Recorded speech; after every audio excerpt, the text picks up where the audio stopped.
नमस्कार। कोविड की समस्या आप सब जानते हैं। देश को जो दर्द पहुंचा, लाखों लोगों की मृत्यु हुई, कोरोना ने क्या किया पूरा देश जानता है। हमने ये व्हाइट पेपर थोड़ा डिटेल में तैयार किया है और इस व्हाइट पेपर के 2-3 लक्ष्य हैं। इसका लक्ष्य फिंगर पॉइंटिंग नहीं है। इसका लक्ष्य ये नहीं है कि सरकार ने ये गलत किया। हम गलती को इसलिए पॉइंट आउट कर रहे हैं क्योंकि हम जानते हैं कि आने वाले समय में इन गलतियों को करेक्ट करना होगा, ठीक करना होगा। 2-3 चीजें हैं। पूरा देश जानता है कि सेकंड वेव से पहले हमारे साइंटिस्ट्स ने, डॉक्टर्स ने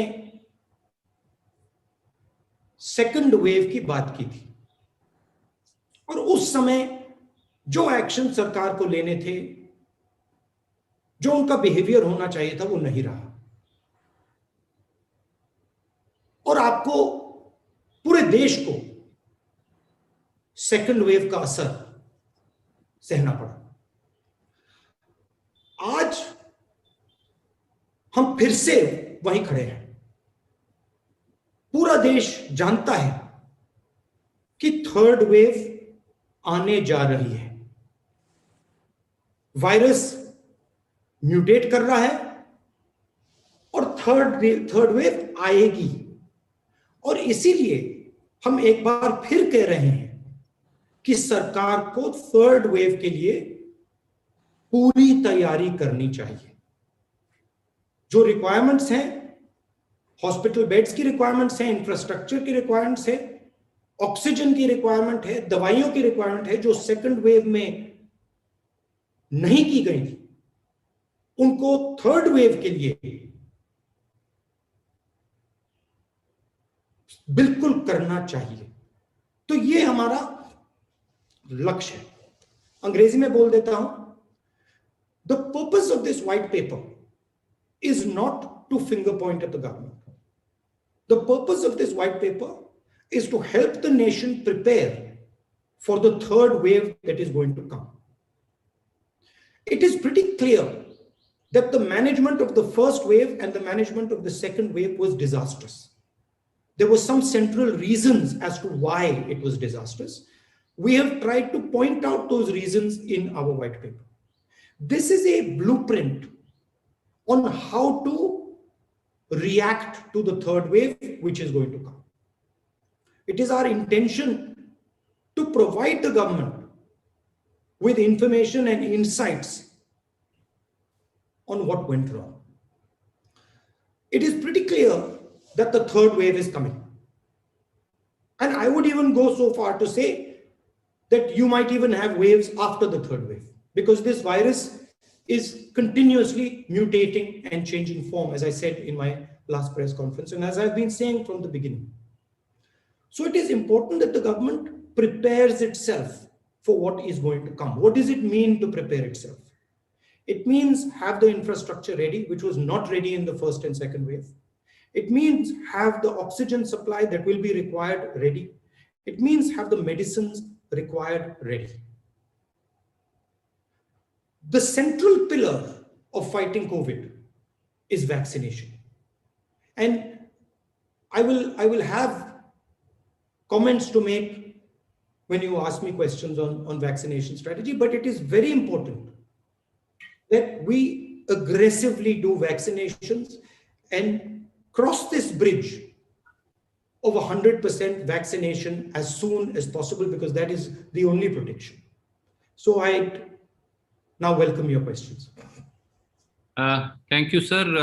Before we take questions, sir, we will also like to know from you, maybe hear from you, sir, very briefly, as to where lies the future, sir, and what steps really the government of India take to ameliorate the existing pain and then sir we'll take questions. We've had this white paper is a discussion that has taken place within the Congress structure, and we've had discussions with the experts, and we have basically developed 4 pillars.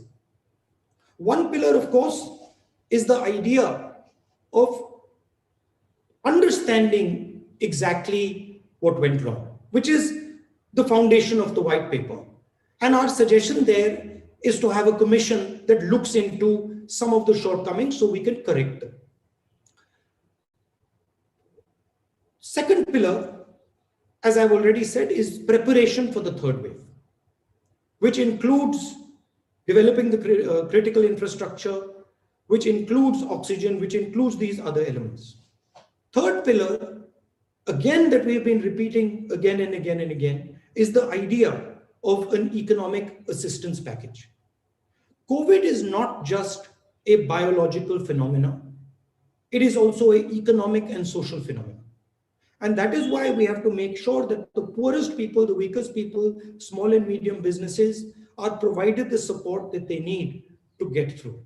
And the fourth and final element is a COVID compensation fund, where we give money to people who have lost loved ones, where we commit to them support of the Indian nation and say that, look, we stand with you in this difficult time.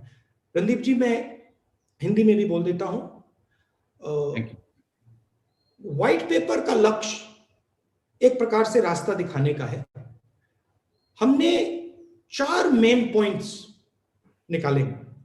पहला point जो मैंने बोला, जो तीसरी wave आने वाली है उसकी तैयारी, oxygen, hospital beds, critical infrastructure, दवाइयां, इन चीजों का आज प्रिपरेशन, कि जब थर्ड वेव आए हिंदुस्तान के हर शहर में अस्पताल, गांव में जो सपोर्ट की जरूरत है वो सब तैयार मिले. जिन लोगों को ऑक्सीजन की जरूरत हो उनको आसानी से ऑक्सीजन मिल जाए, और बिना कोई कारण डेथ ना हो. जो नीडलेस डेथ है, जो एक प्रकार से लाखों लोग नीडलेसली मरे हैं सेकेंड वेव में, वो फिर से ना हो. दूसरा पॉइंट, कोविड सिर्फ बायोलॉजिकल बीमारी नहीं है, कोविड इकोनॉमिक सोशल बीमारी है. और इसलिए हमने सरकार को सबसे गरीब लोगों को,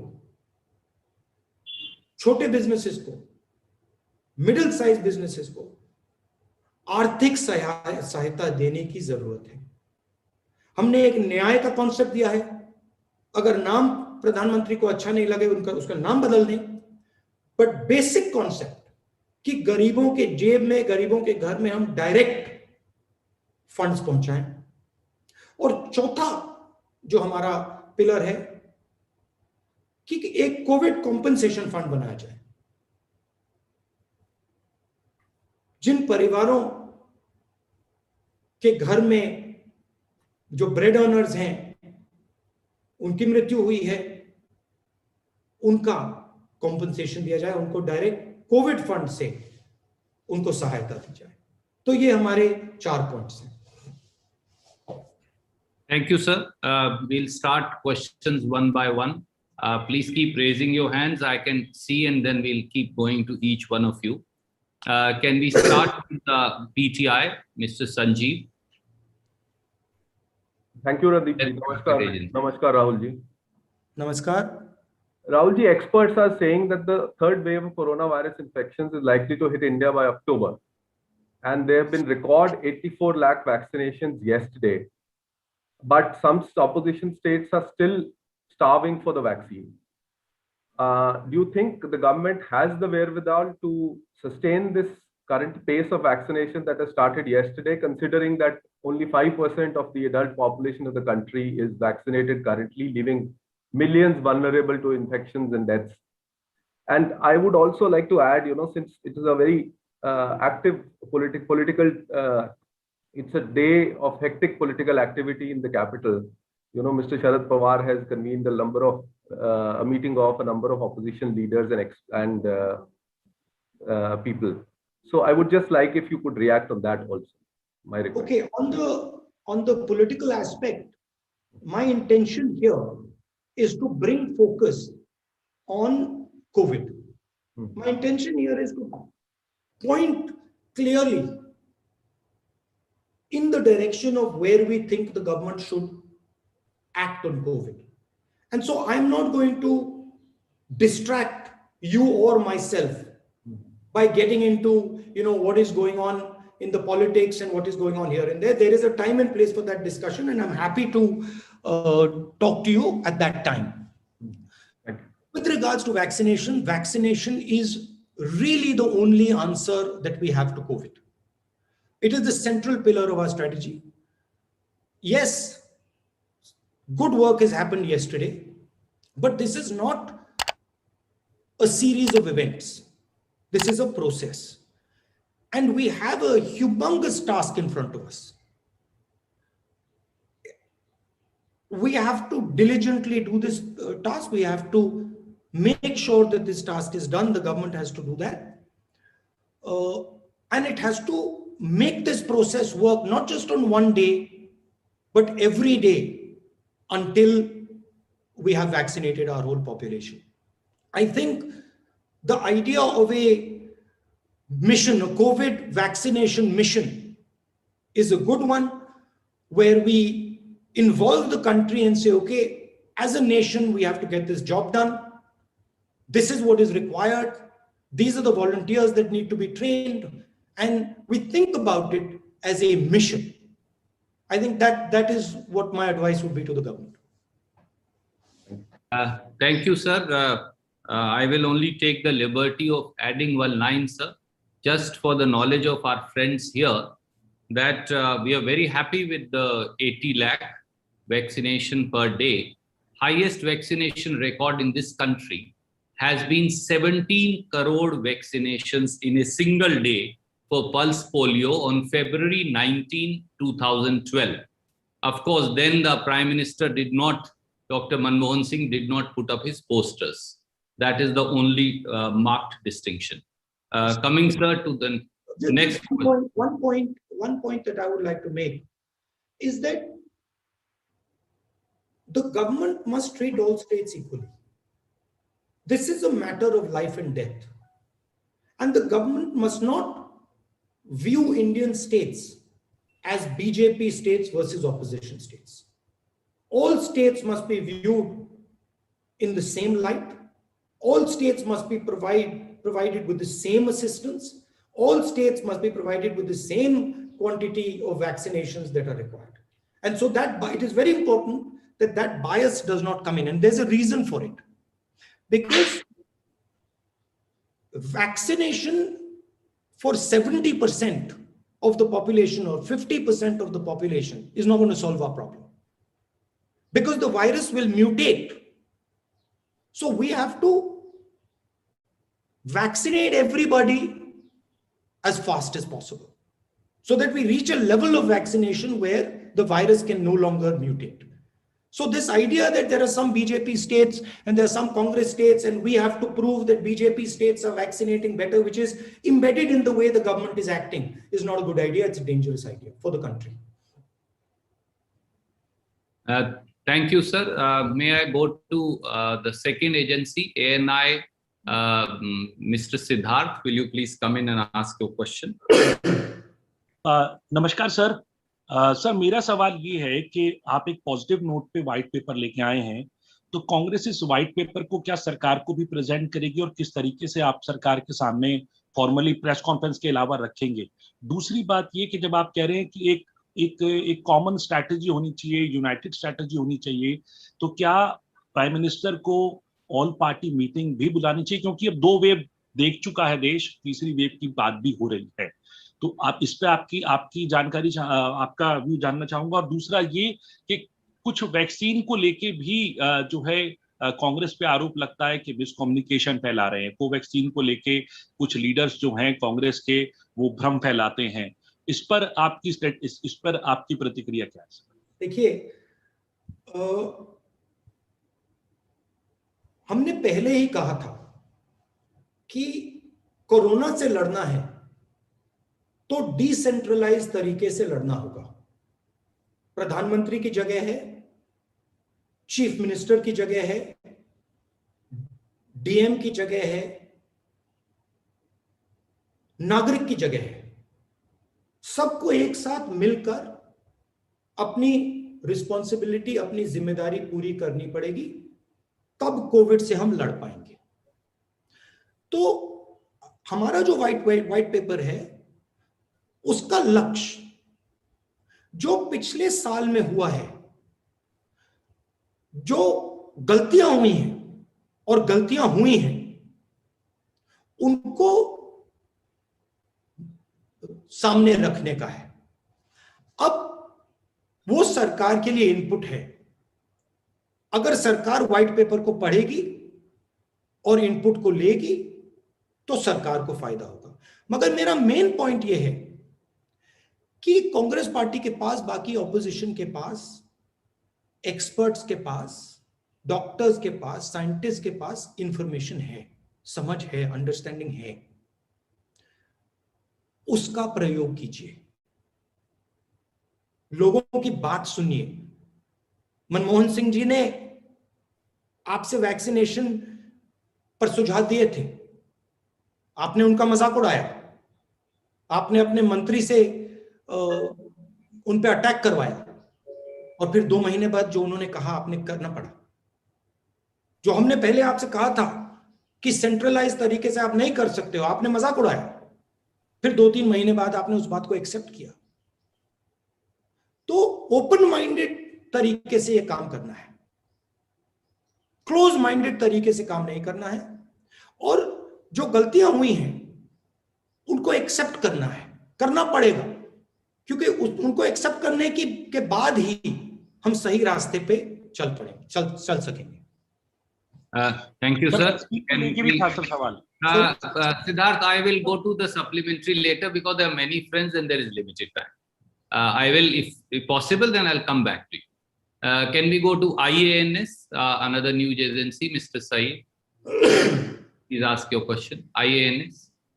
Unmute yourself, please. Ji, thank you. Rahul ji, good morning. Good morning.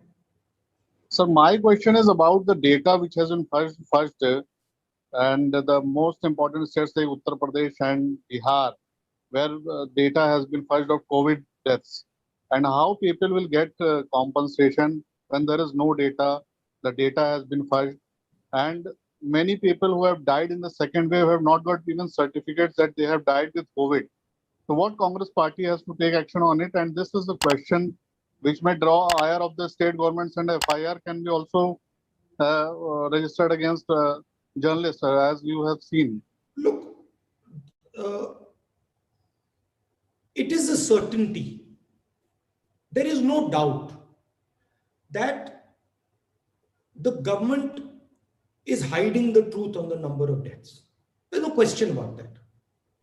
Okay, my estimate, back of the envelope estimate, is, in my view, the number of deaths is at least 5 to 6 times what the government is saying.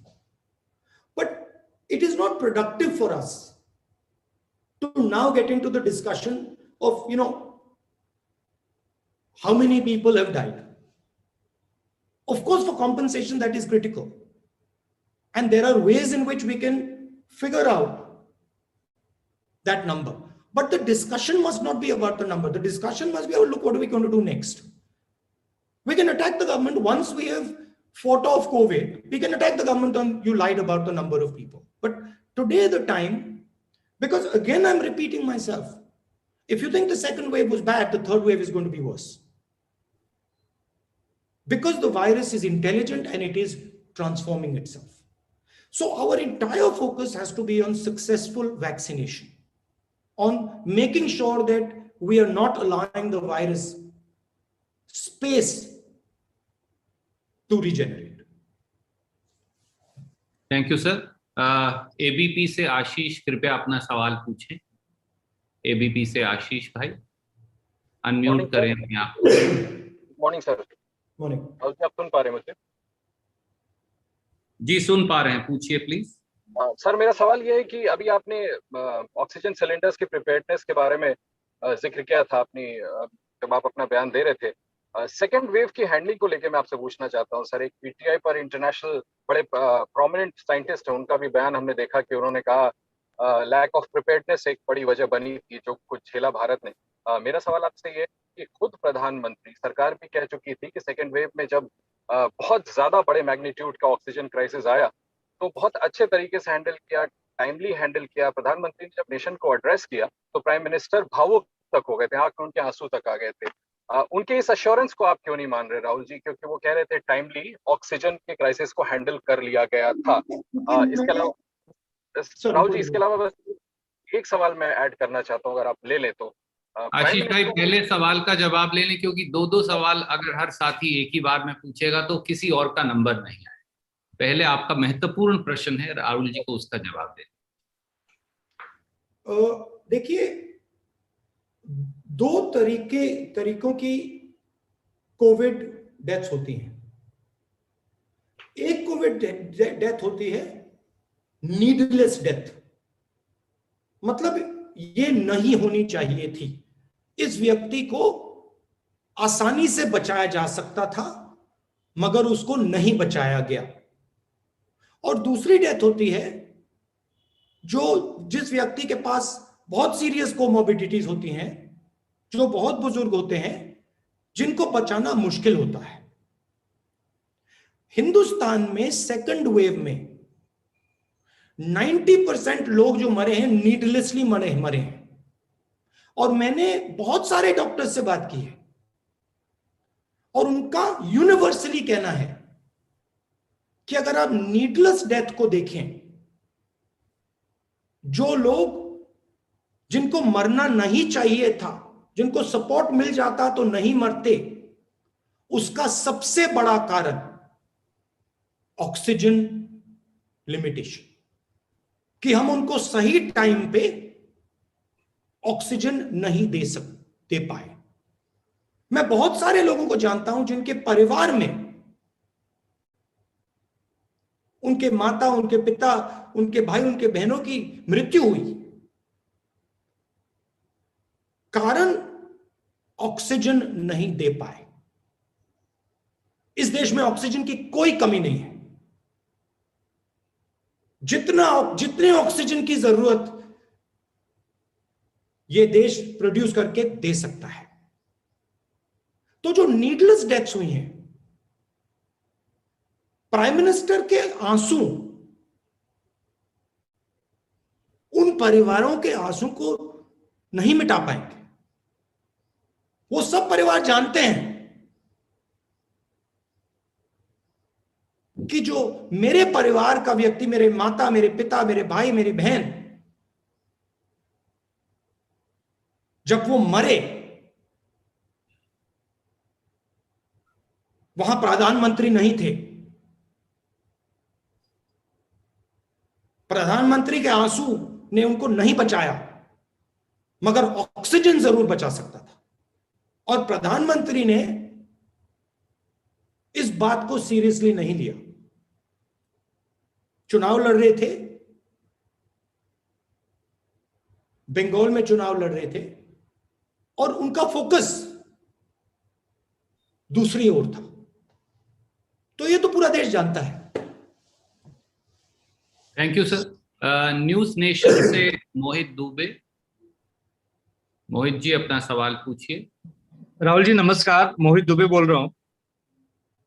नमस्कार जी। राहुल जी, महा vaccination 21 जून से केंद्र सरकार ने शुरू किया और इस वैक्सीनेशन को लेकर केंद्र सरकार अपनी पीठ थपथपा रही है। केंद्र सरकार ये कह रही है कि हमने बहुत शानदार वैक्सीनेशन किया है, लेकिन इसी बीच यूजीसी ने जो है सभी जो शिक्षण संस्थान है उनको फरमान जारी कर दिया और ये कह दिया कि आप फ्री वैक्सीनेशन के मद्देनजर प्रधानमंत्री नरेंद्र मोदी की फोटो चिपकाइए, बैनर लगाइए, पोस्टर लगाइए।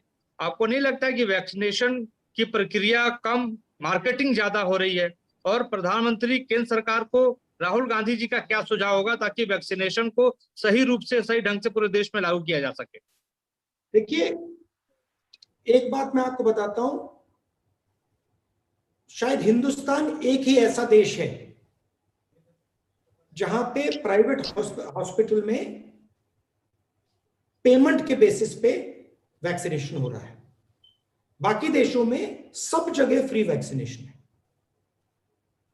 दूसरी चीज जो मैंने पहले कही, प्रधानमंत्री जी पहले भी मार्केटिंग में घुस गए थे। थाली बजाओ, मोबाइल फोन की लाइट जलाओ,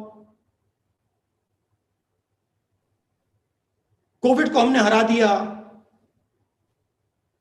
बाकी दुनिया में हमने वैक्सीन भेज दी।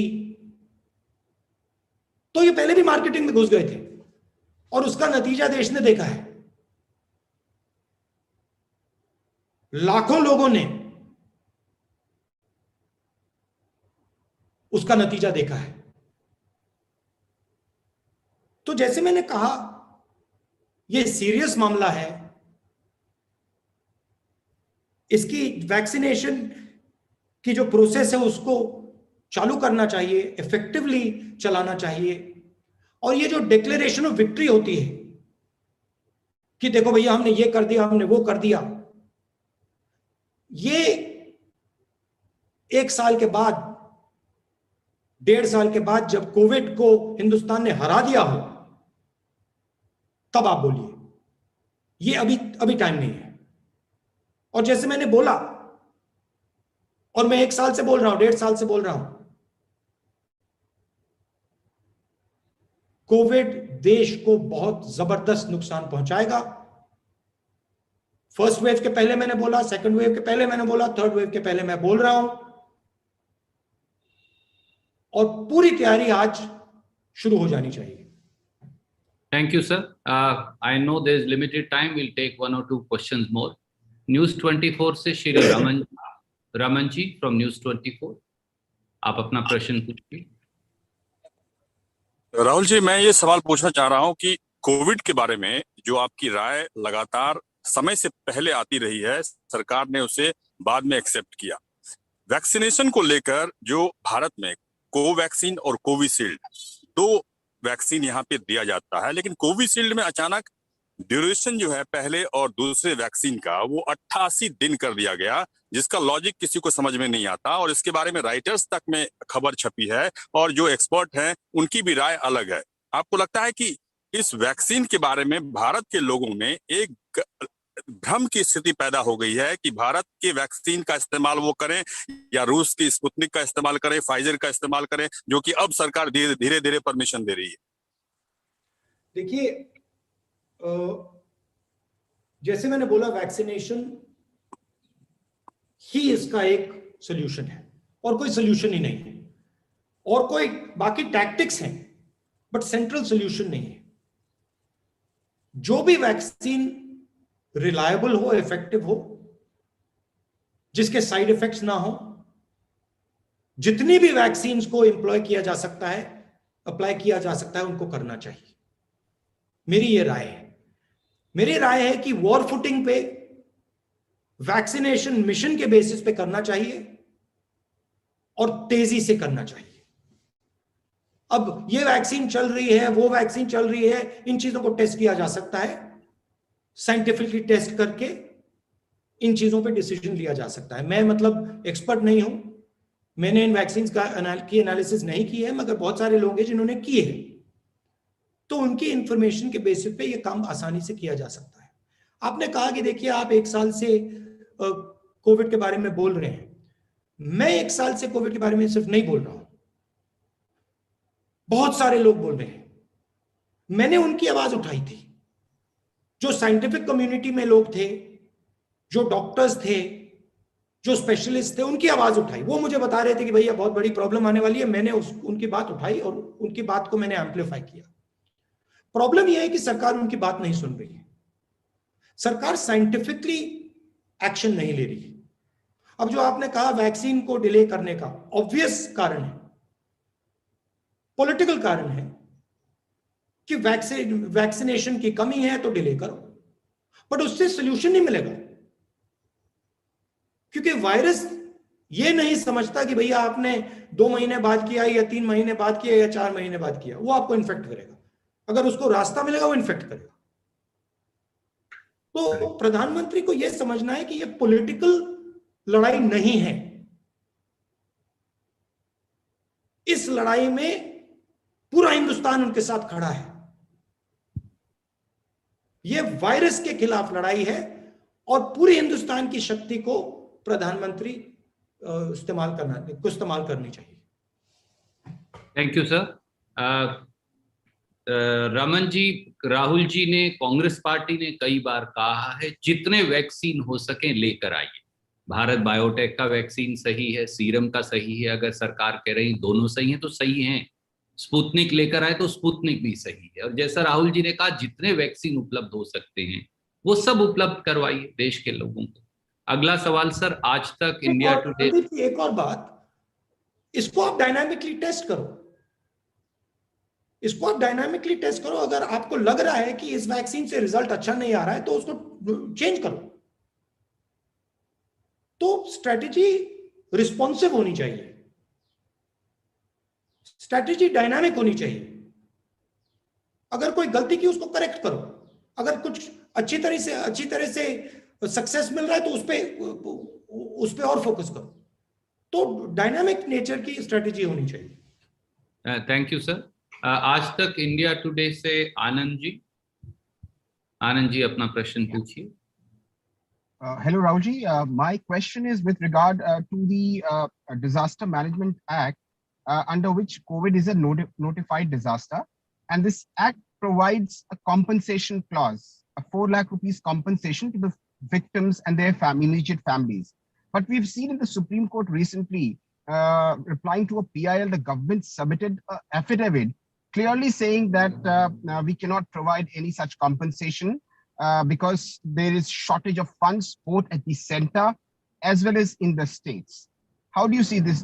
Do you see any room for the states to pitch in because the center is completely dragged its feet? I think the center is making 4 lakh crore from taxes on diesel and petrol. It is taking money out of the pockets of people who have lost family members. So I don't understand why the government can't put some money back into their pocket. It is not a question of, some free gift that the government is giving.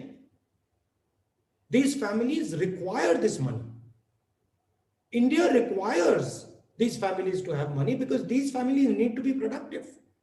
If they lost a family member who used to be an earning member, what are they supposed to do? So I'm 100% for a COVID compensation fund. and I feel that there's no shortage of money because the government is taking money from people every day from petrol and diesel. 4 lakh crores they've taken. Thank you sir. Dainik Bhaskar से मुकेश जी हैं। मुकेश जी, आप अपना सवाल पूछिए।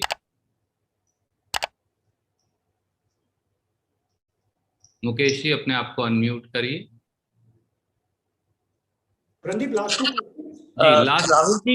राहुल जी, दैनिक भास्कर से मुकेश कौशिक हूं मैं। 23 करोड़ लोगों को टीके लग चुके हैं और ये नोटिस किया गया है कि कम से कम 2 गुट ऐसे हैं जिनमें वैक्सीन हेजिटेंसी ज्यादा है। महिलाएं बहुत उतनी संख्या में नहीं आगे आ रही है टीका लगवाने के लिए जितना पुरुष आ रहे हैं। दूसरे, मुस्लिम समुदाय में एक भ्रम की स्थिति है टीके को लेकर, कुछ धार्मिक बातें जोड़ दी गई हैं। इन दोनों समुदायों की शंकाओं का समाधान आप क्या सुझाते हैं और सरकार को क्या करना चाहिए? देखिए, वैक्सीनेशन इज अ मस्ट, और ऐसे बहुत सारे लोग होंगे जिनको वैक्सीनेशन के बारे में सही इंफॉर्मेशन नहीं होगा, जिनको वैक्सीनेशन से डर होगा, डिस्कम्फर्ट होगा, मगर उसको बहुत आसानी से करेक्ट किया जा सकता है अगर आप सही इंफॉर्मेशन दें, अगर आप क्लैरिटी से बात करें, अगर आप क्लैरिटी से समझाएं कि वैक्सीनेशन क्या कर सकता है, क्या करता है और कोविड से क्या हो सकता है, तो मुझे नहीं लगता कि लोग रिफ्यूज करेंगे। धन्यवाद।